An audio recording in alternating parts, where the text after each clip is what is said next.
Divorce is often a quiet death, a private funeral for a future that will never be.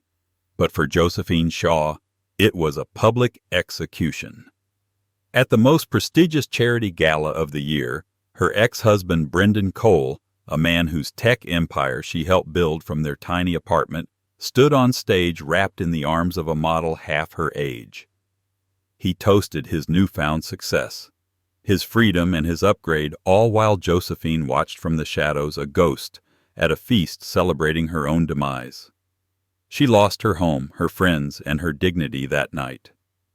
What Brendan didn't know, what no one could have possibly imagined, is that while he was collecting sports cars and accolades, Josephine was about to inherit a secret legacy so vast it would make his entire fortune look like pocket change. This isn't a story about revenge, it's a story about rebirth. The ballroom of the Metropolitan Museum of Art was a universe unto itself, a swirling galaxy of champagne bubbles, couture gowns, and the carefully modulated laughter of New York's elite. For Josephine Shaw, it felt like the coldest, most beautiful corner of outer space. Just 6 months ago, she would have been here on the arm of Brendan Cole, her husband of 12 years. They would have navigated this glittering cosmos together, a power couple on the ascent. Tonight she was a satellite knocked from its orbit, drifting alone. Her ticket was a professional obligation, a courtesy extended to her new humbling role as a junior researcher for a small art advisory firm. It was a world away from being the co-founder and silent partner of ConnectSphere, the tech unicorn Brendan had just taken public. Her name wasn't on the IPO documents in any meaningful way, a foolish oversight born of love and trust. But her DNA was in every line of its foundational code and every late-night business plan.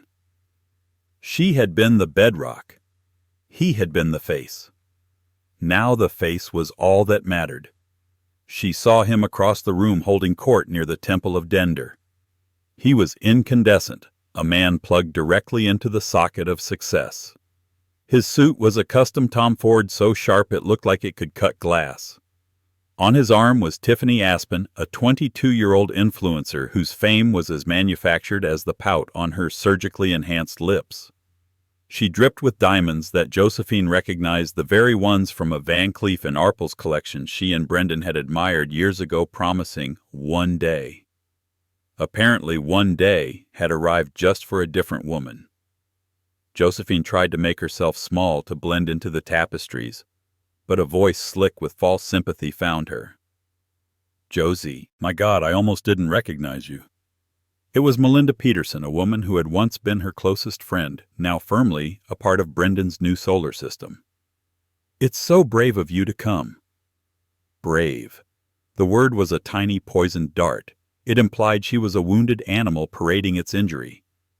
"It's a work event, Melinda," Josephine said, her voice steadier than she felt. "Of course," Melinda purred, her eyes flicking over Josephine's simple off-the-rack black dress. "Brendan is being honored tonight, you know. A huge donation to the museum's new tech wing. He's just so generous." Before Josephine could formulate a reply, the clinking of a glass silenced the room. All eyes turned to the stage where Brendan Cole stood, beaming, microphone in hand, Tiffany plastered to his side. Thank you all," he began, his voice echoing through the vast hall. "It is an incredible honor to be here, to be able to give back to this wonderful institution." He spoke for several minutes about innovation and the future, using phrases Josephine had written for him on napkins in a diner years ago. Then his speech took a personal turn. "A lot of you have followed my journey," he said, his eyes scanning the crowd. For a horrifying second they locked with Josephine's. A flicker of something, was it malice? Triumph crossed his face before he looked away. Success doesn't happen in a vacuum. It requires you to shed dead weight, to make difficult but necessary cuts, to streamline your life for maximum efficiency and happiness. The air left Josephine's lungs. He wasn't talking about business. He was talking about her. Every head in the room that knew their story swiveled subtly to find her. She felt hundreds of pairs of eyes on her, a physical weight of pity and morbid curiosity. He then wrapped his arm tighter around Tiffany. "And it's about finding a partner who inspires you to be bigger, better, faster. Someone who represents the future, not the past. He leaned in and kissed Tiffany on the cheek, a gesture met with polite applause. So I dedicate this honor and this donation to new beginnings, to a life without compromise. The applause grew louder. It was a wave of sound that threatened to drown her. Melinda gave her a look of faux pity. Josephine could feel the whispers starting the social post-mortem of her marriage being conducted in real time. She turned her heart a cold, heavy stone in her chest and walked, not ran towards the exit. She didn't look back.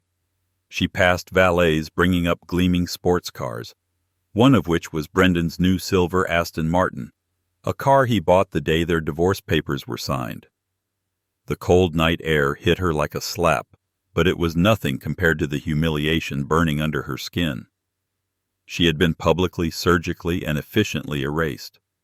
She wasn't just his ex-wife. She was his dead weight, his compromise, his past. As she hailed a yellow cab, the only thing she owned from her old life, a threadbare coat and a fierce, shattered pride, she made a silent vow. She would not break.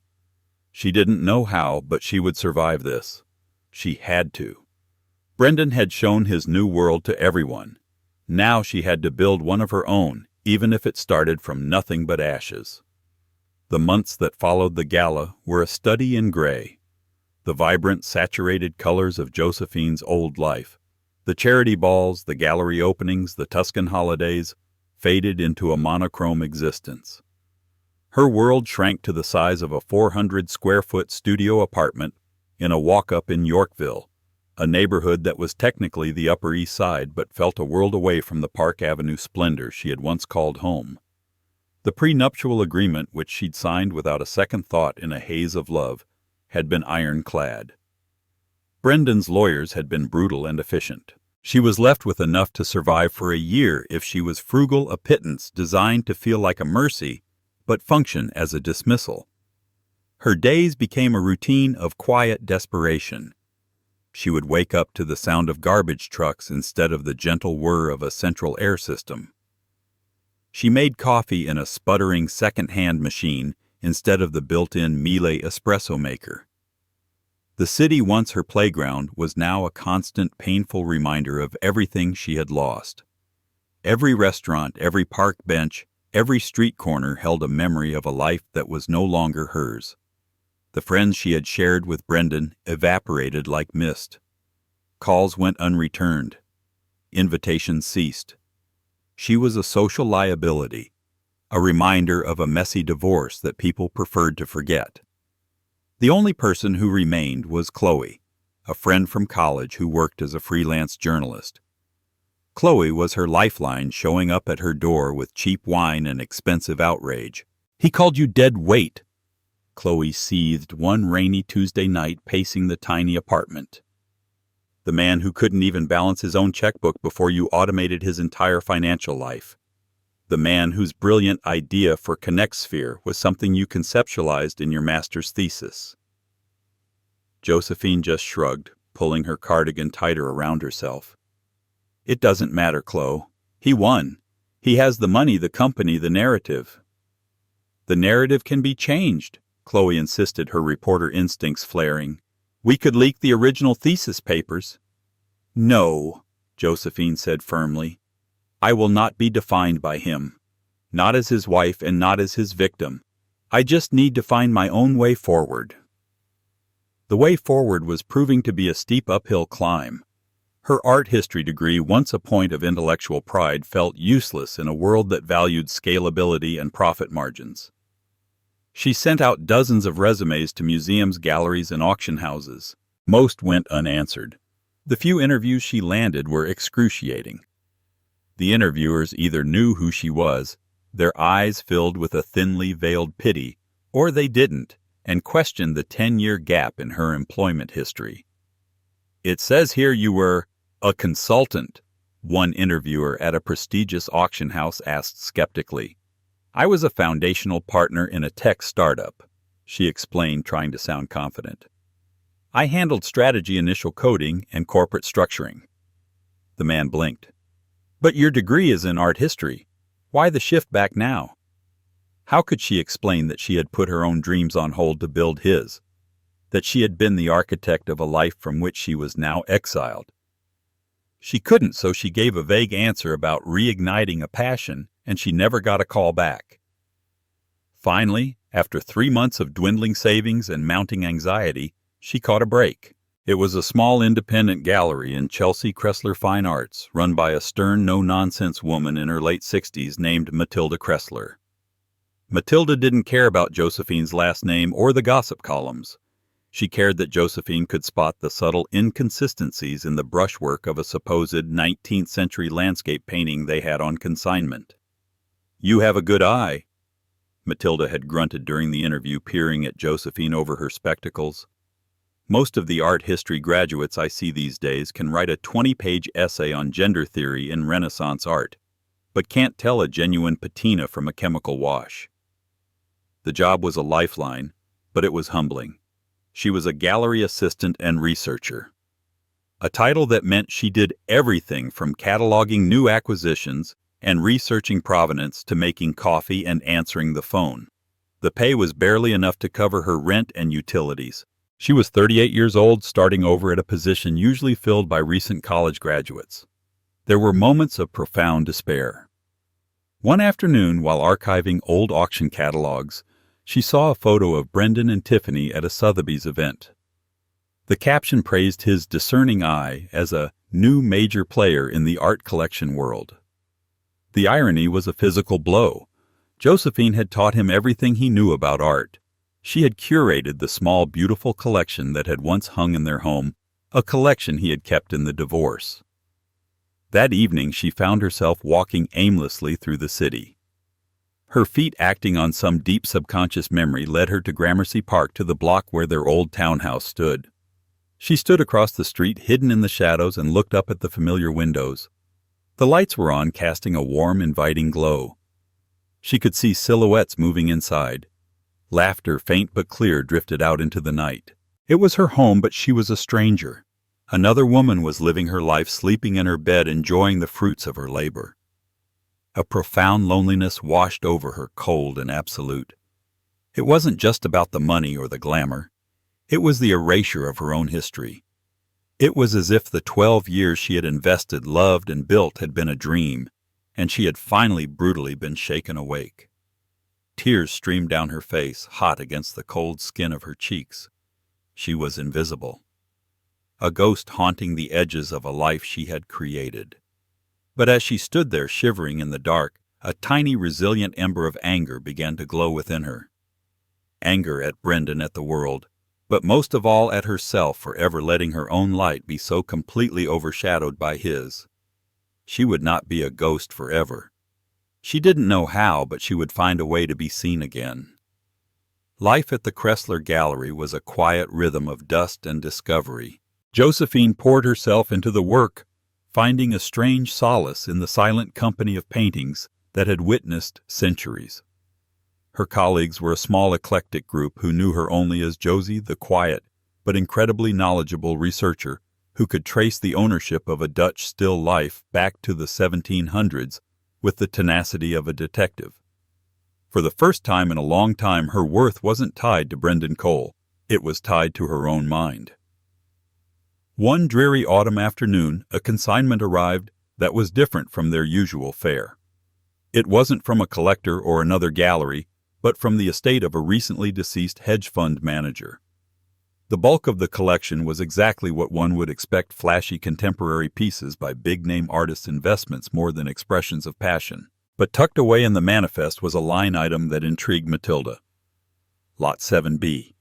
Miscellaneous historical effects, including antique furniture, cartography, and assorted minor artworks from the Hemlock acquisition. The name Hemlock was a whisper in the art world. Arthur Hemlock was a mythical figure, a titan of industry, from the old school of Rockefeller and Carnegie, who had vanished from public life decades ago.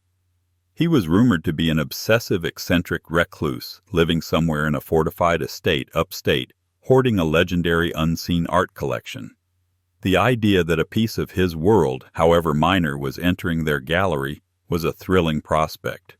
When Lot 7B was uncrated, It was mostly junk. Dusty maps, a moth-eaten settee, and a crate of small, unremarkable paintings, mostly dull portraits and dark landscapes from unknown artists. Matilda, disappointed, assigned Josephine the tedious task of cataloging the crate's contents for minor auction. Josephine spent the next 2 days in the gallery's basement archives meticulously examining each piece. It was on the third day that she found it. At the very bottom of the crate was a small, grimy painting in a simple wooden frame. It was a still life of a writing desk cluttered with books, a quill, and an overturned inkwell. It was unsigned and technically unremarkable, the kind of piece that would fetch maybe a few $100s. But something about it snagged her attention.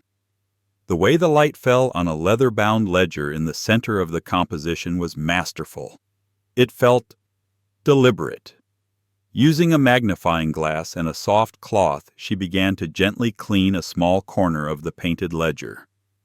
Beneath the grime, she could just make out faint, almost microscopic lettering on its spine. Her heart began to beat faster. She spent the next hour cross-referencing the style, the canvas weave, and the chemical signature of the pigments with the gallery's database. It was a long shot, a wild, improbable guess, but the brushwork had a certain confident fluidity that reminded her of a specific school of 17th-century Dutch painters.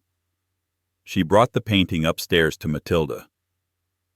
"I think there's something more to this one," she said, her voice trembling slightly with excitement. Matilda peered at it. "It's a competent piece, Josie, but it's nothing special." "Look at the ledger," Josephine urged, handing her the magnifying glass. "And I ran a preliminary analysis on the pigments. The cobalt blue is consistent with the type used by Johannes Vermeer's studio." Matilda froze. The name Vermeer was sacrosanct. A lost Vermeer was the art world's equivalent of the Holy Grail. "Don't be ridiculous. There are only 36 known Vermeers in the world. To think that one would be sitting in a crate of junk." "I'm not saying it's a Vermeer," Josephine corrected, her mind racing. "But what if it's not the painting itself that's important? What if the painting is a map? What if this ledger is real?" The theory was audacious. She posited that the painting wasn't just a still life, but a realistic depiction of a specific desk, and that the microscopic lettering on the painted ledger was a clue to its location or contents. It was the kind of leap that could get her laughed out of the profession, but Matilda had seen the spark of brilliance in Josephine's eyes before. "All right," she said slowly. "We'll inform the estate's lawyers of a potential anomaly that requires further investigation. But we need to be careful. The Hemlock name is attached to this." The estate's lawyers were dismissive, but they were legally obligated to follow up. They passed the query on. For 2 weeks there was silence. Josephine began to think she had made a fool of herself. Then one Thursday morning, a black car, a vintage Bentley so polished it looked like a pool of liquid night, pulled up outside the small gallery. A man in an impeccably tailored suit with the severe look of a lifelong butler entered. He did not introduce himself. "Ms. Josephine Shaw?" he asked, his voice a low baritone. "Yes," Josephine replied, her hands suddenly clammy. "Mr. Hemlock will see you now," the man said, as if she were expecting him. "Mr. Hemlock, I thought he was—" "He is very much not deceased," the man said, a flicker of dry amusement in his eyes. "The estate sale was for one of his lesser properties, a shedding of skin, as he calls it. He was intrigued by your report on the still life. He requests your presence at his home. The car is waiting."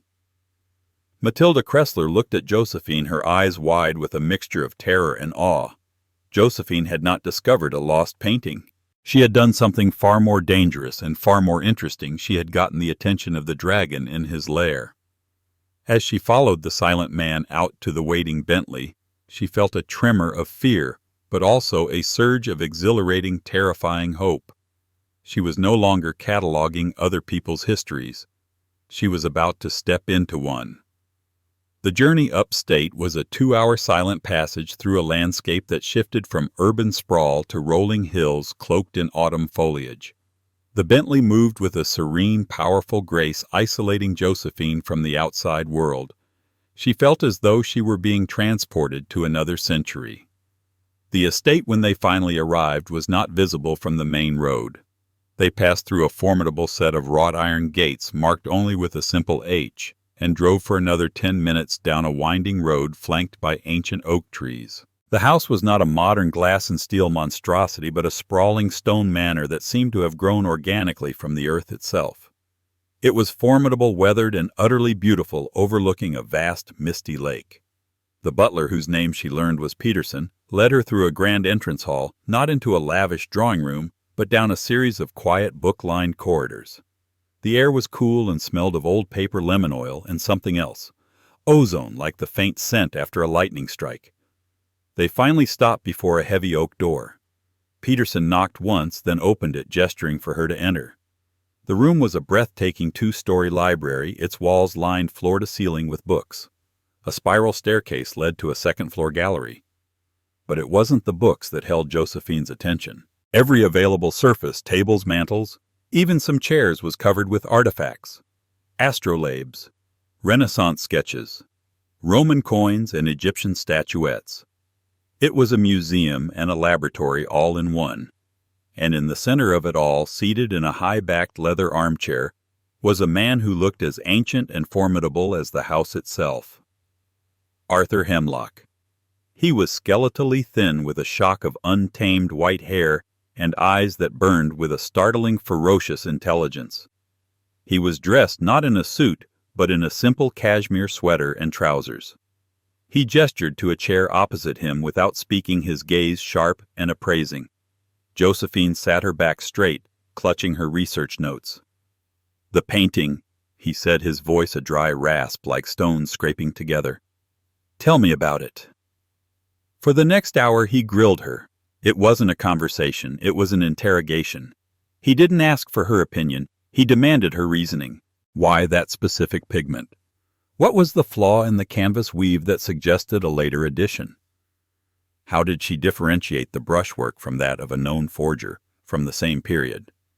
He poked and prodded at every facet of her argument, his questions designed to trip her up, to expose any weakness in her logic. Josephine, fueled by adrenaline and years of repressed knowledge, met every challenge. She spoke with a passion and precision she hadn't felt in years. She was no longer Brendan Cole's ex-wife or a lowly gallery assistant. She was a scholar in her element. Finally he fell silent, steepling his long, thin fingers. He stared at her, his expression unreadable. "You believe the painting is a key," he stated.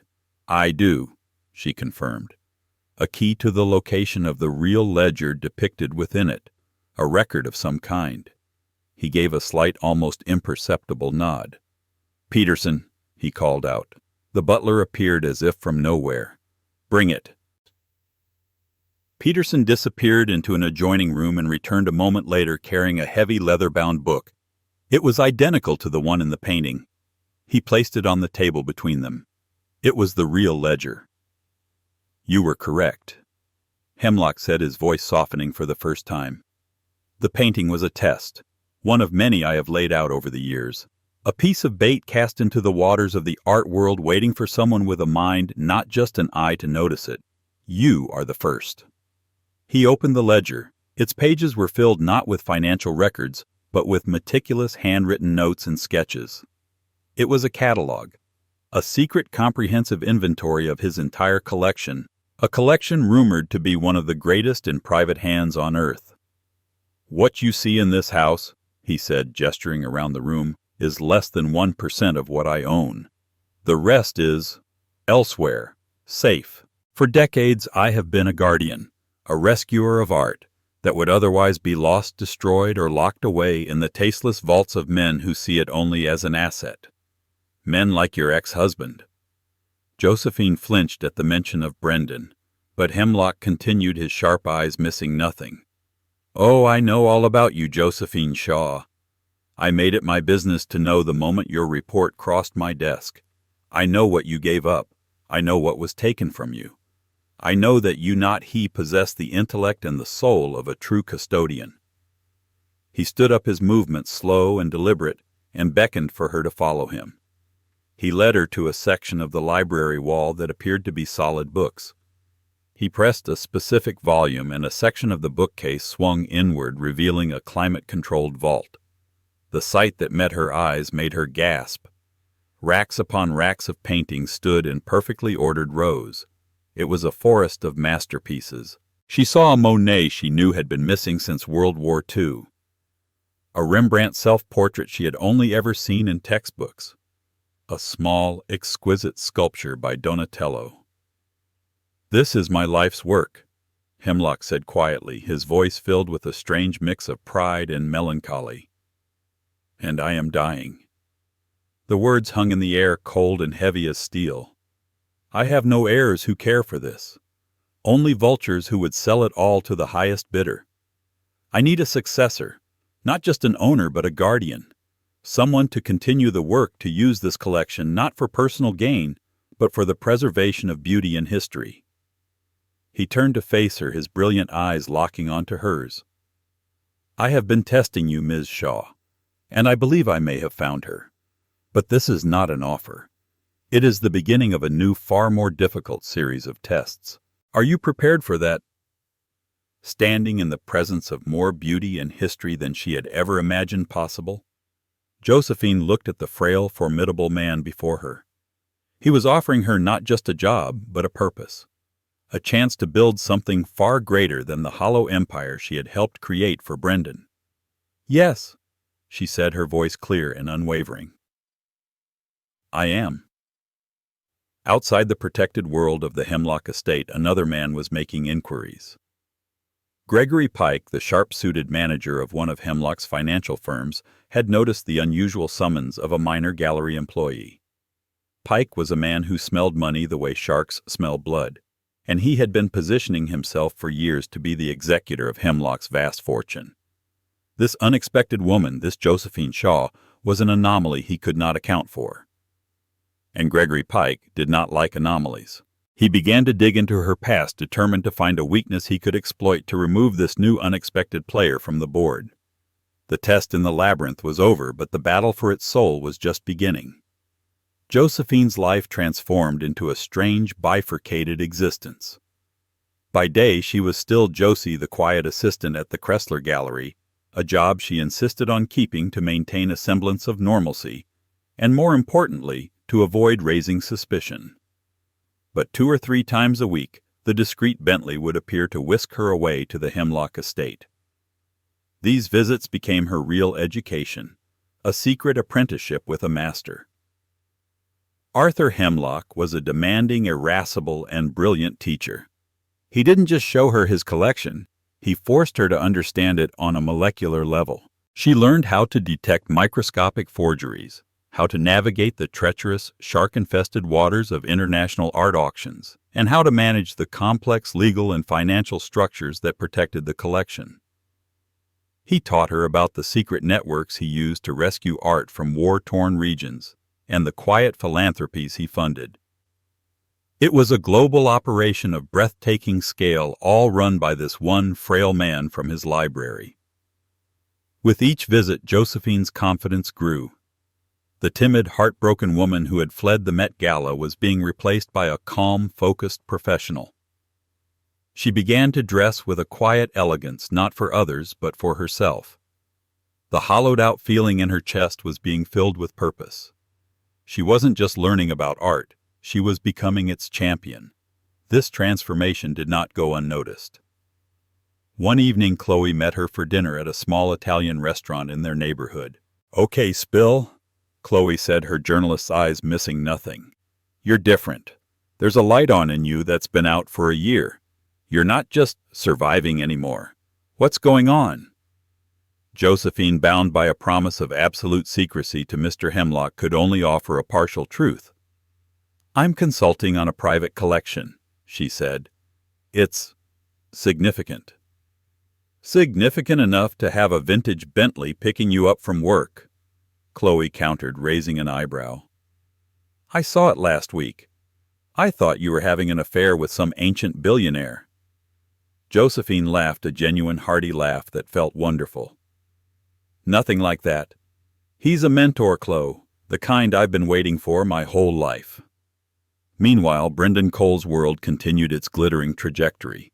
ConnectSphere's stock was soaring. He and Tiffany were the darlings of the tech and society pages, their faces plastered across magazines. Their Instagram feeds a curated fantasy of private jets, exotic beaches, and star-studded parties.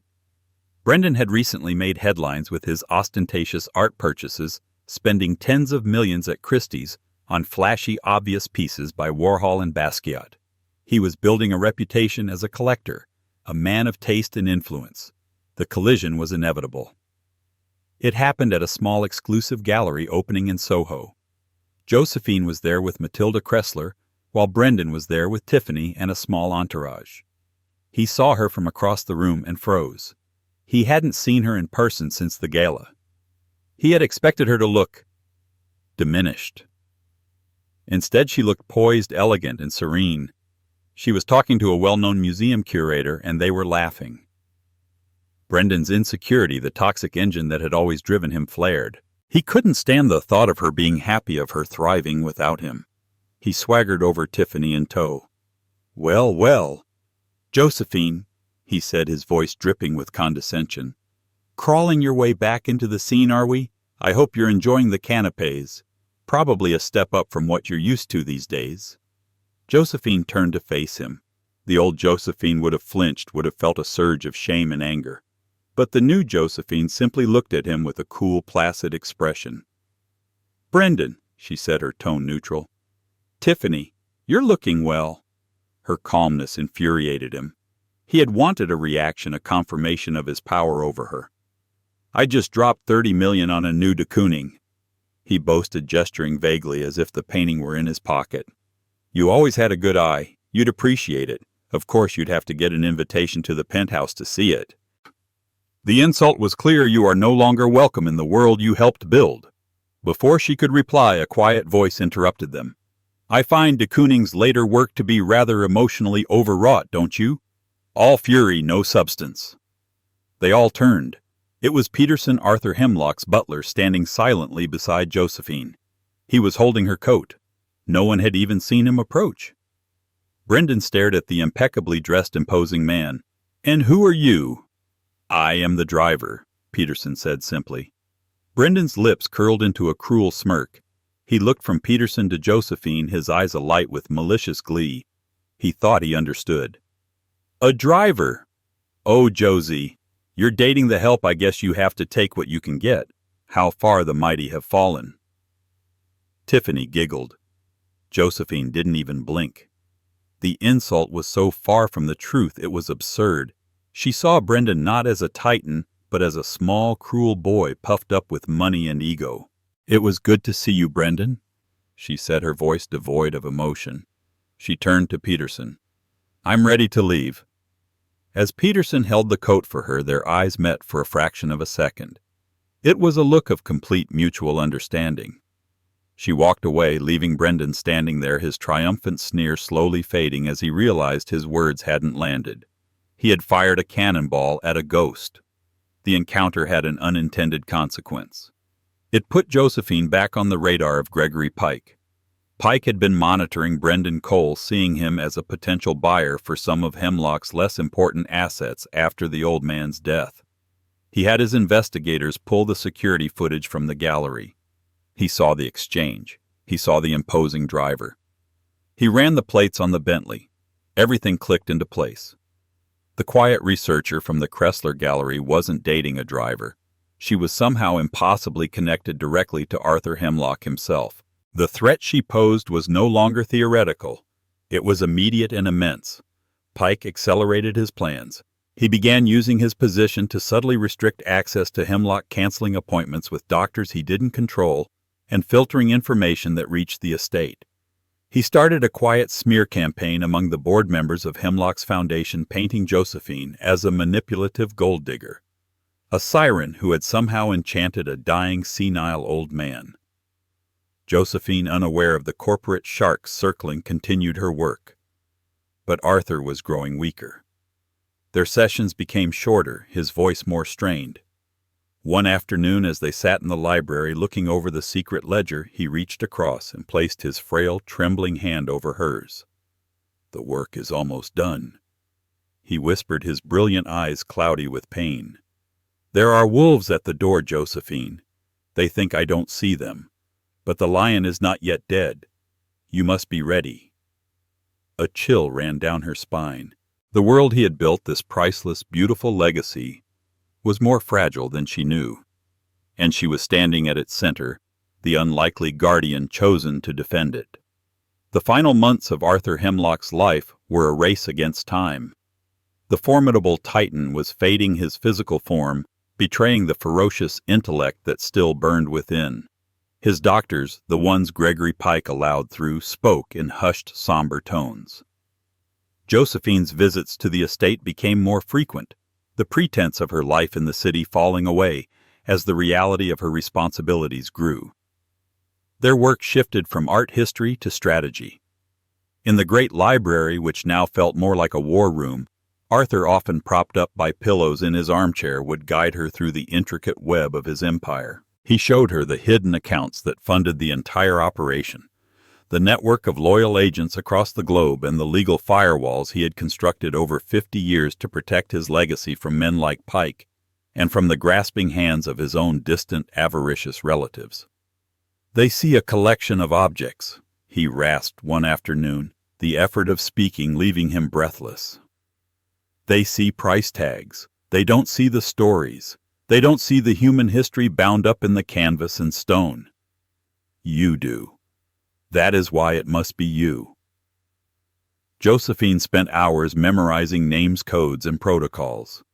She met with Ms. Albright Hemlock's fiercely loyal and razor-sharp lawyer, a woman in her 70s with a mind like a steel trap. Initially, Albright had been wary of Josephine, viewing her with suspicion.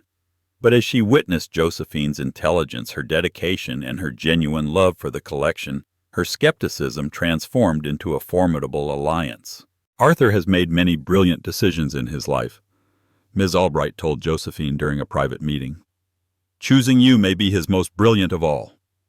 Meanwhile, Gregory Pike's campaign was escalating. He consolidated his power within the Hemlock Foundation's board, presenting himself as the only stable hand capable of managing the transition after Arthur's inevitable passing. He commissioned a discreet psychological evaluation of Mr. Hemlock, aiming to prove diminished mental capacity. He used corporate funds to hire a private investigator to dig up any dirt on Josephine, hoping to find a scandal, an old debt, a disgruntled former colleague, anything that he could use to disqualify her. But Josephine's life had been remarkably clean, her only scandal being the quiet, dignified way she had endured her divorce. Brendan Cole, oblivious to the high-stakes drama unfolding, continued his public performance of success. But hairline cracks were beginning to appear in his empire. ConnectSphere's meteoric rise had been fueled by hype, and its technology was proving less revolutionary than promised.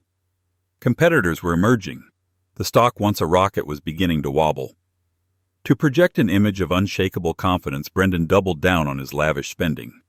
He bought a yacht. He funded a disastrous Broadway show for Tiffany.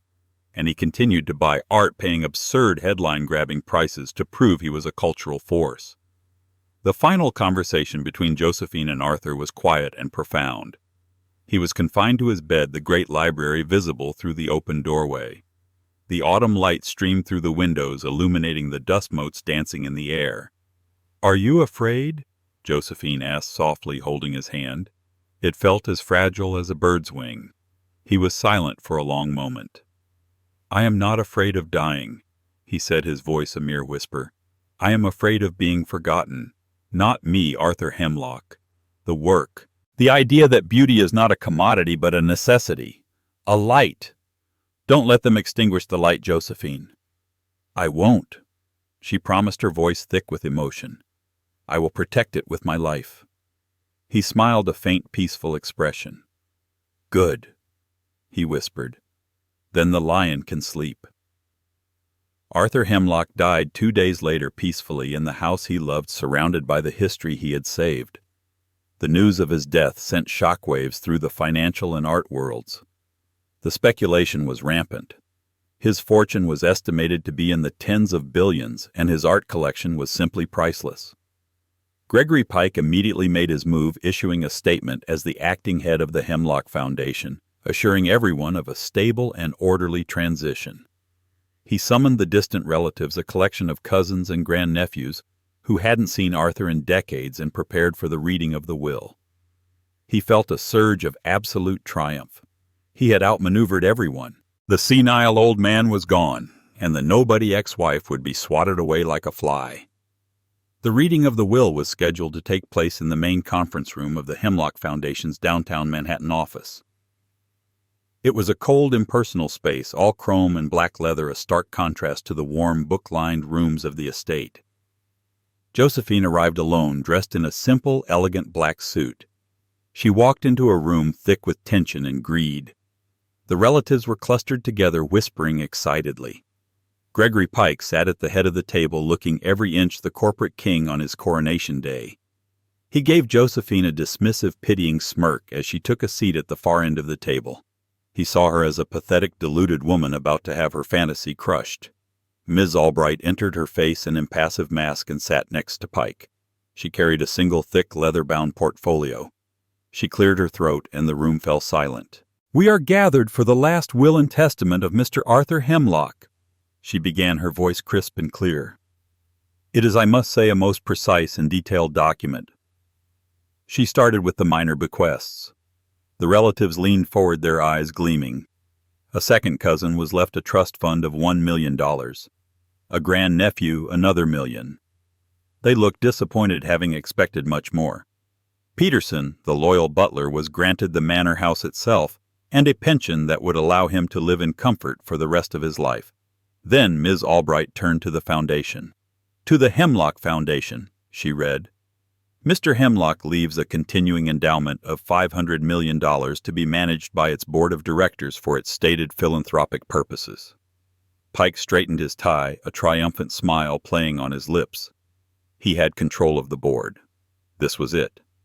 However, Ms. Albright continued, looking directly at him, as per the bylaws established by Mr. Hemlock, the composition of the board is subject to the discretion of the foundation's new chairperson. Pike's smile faltered. "The new chairperson, I am the acting head." "Acting, yes," Ms. Albright said coolly. She turned to the final, most substantial section of the will. "All the rest of my estate," she read, her voice ringing with authority, "including all properties, domestic and international, all liquid assets, all stocks, bonds and controlling interests in Hemlock Industries, and most importantly, the entirety of my private art collection known as the Labyrinth Collection. I leave in its entirety not to an individual, but to a newly created trust." The room held its breath. "This trust, the Hemlock Legacy Trust," Albright continued, "is to have a single sole trustee who will hold absolute and unquestionable authority over all its assets and decisions. The Trust's mission is to preserve, protect, and selectively share the collection for the education and inspiration of the public.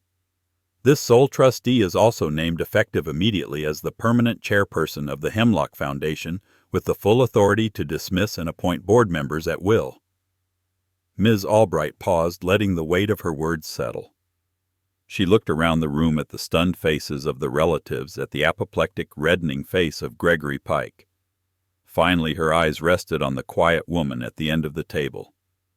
"The sole trustee and new chairperson," she declared, her voice resonating with the finality of a gavel strike, "is Ms. Josephine Shaw." For a moment there was absolute silence. Then chaos erupted. The relatives shouted in protest. Gregory Pike leaped to his feet, sputtering about legal challenges, about undue influence, about senility. But Josephine just sat there, calm and composed amidst the storm.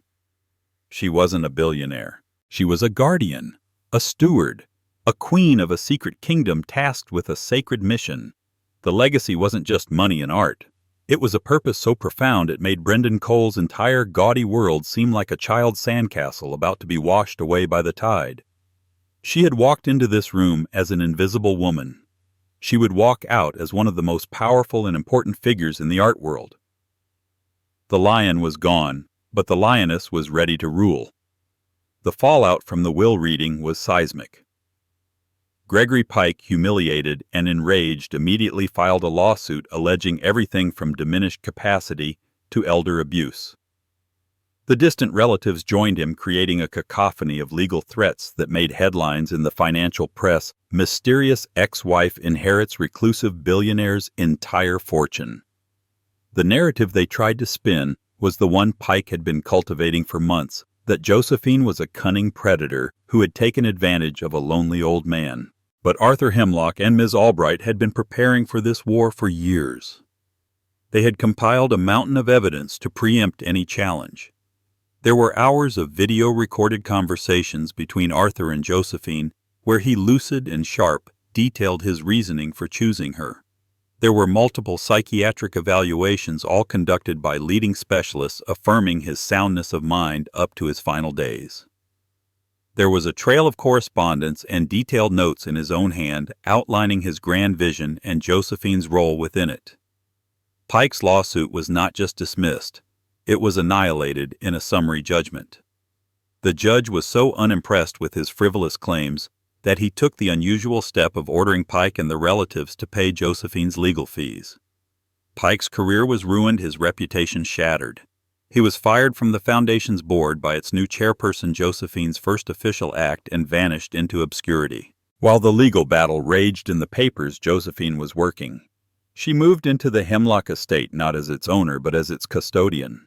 With Peterson as her stoic and loyal confidant, she began the monumental task of executing Arthur's vision. She worked 18-hour days, her life a whirlwind of meetings with curators, conservators, architects, and financial advisors. She was decisive, intelligent, and utterly in command of her new role, as if she had been training for it her entire life. Her first major project was the one Arthur had dreamed of, transforming a massive abandoned warehouse he owned on the Hudson riverfront into the public-facing wing of the Hemlock Legacy Trust. It would not be a stuffy museum, but a dynamic center for art education and conservation, offering scholarships and grants for a new generation of art historians. 6 months after the will reading, the Hemlock Center for Art and Preservation was ready for its grand opening. The event was the most sought-after invitation of the decade. The art world, the philanthropic community, and the media were desperate to finally see the legendary collection and meet the enigmatic woman who now controlled it. Josephine stood on the mezzanine of the newly renovated building, looking down at the crowd. The space was magnificent, a soaring, light-filled atrium where a select few of the collection's masterpieces were displayed for the first time. The missing Monet. The Rembrandt self-portrait. They glowed under the gallery lights, no longer prisoners in a vault, but breathing works of art shared with the world. She saw museum directors, world-famous artists, and respected critics all looking at the art with a sense of wonder and reverence. She wore a simple, elegant navy blue gown. The only jewelry she had on was a small, antique silver locket, a personal gift from Arthur. She felt a profound sense of peace. This was real. This had meaning. Across the country, Brendan Cole was in a very different place. The wobble in ConnectSphere's stock had become a full-blown plunge. A disastrous quarterly report had exposed the company's weaknesses, and the tech bubble, which had lifted so many, had selectively burst right under him. He was facing shareholder lawsuits and a federal investigation into some of his more creative accounting practices. Tiffany, seeing the writing on the wall, had decamped to Monaco with a Russian oligarch. Brendan was left alone in his glass penthouse surrounded by expensive art. He no longer appreciated watching his paper fortune evaporate. He saw the news of the Hemlock Center's opening on television. He saw Josephine poised and powerful being interviewed. The chyron beneath her image read, "Josephine Shaw, Chairperson, Hemlock Legacy Trust." He stared dumbfounded. He had followed the initial news of the inheritance, but he'd dismissed it, assuming the grasping relatives and the slick corporate manager he'd read about would tear her apart in court. He had assumed she'd end up with a fraction of settlement. He never imagined she would win. That she would not just inherit a fortune, but command an empire of culture and history that dwarfed his own fleeting digital one. The man who had called her dead weight, now saw her as an immovable mountain. The woman he had publicly shamed was now one of the most respected and powerful philanthropists in the world. His humiliation of her at the Met Gala seemed pathetic and petty in comparison to her quiet, monumental triumph. Driven by a desperate, toxic cocktail of ego, regret, and greed, he did the unthinkable. He crashed the party. He used his still famous name to get past the outer security and slipped into the crowded atrium, a ghost at a feast he hadn't been invited to. He saw her, and for a moment the old possessiveness flared.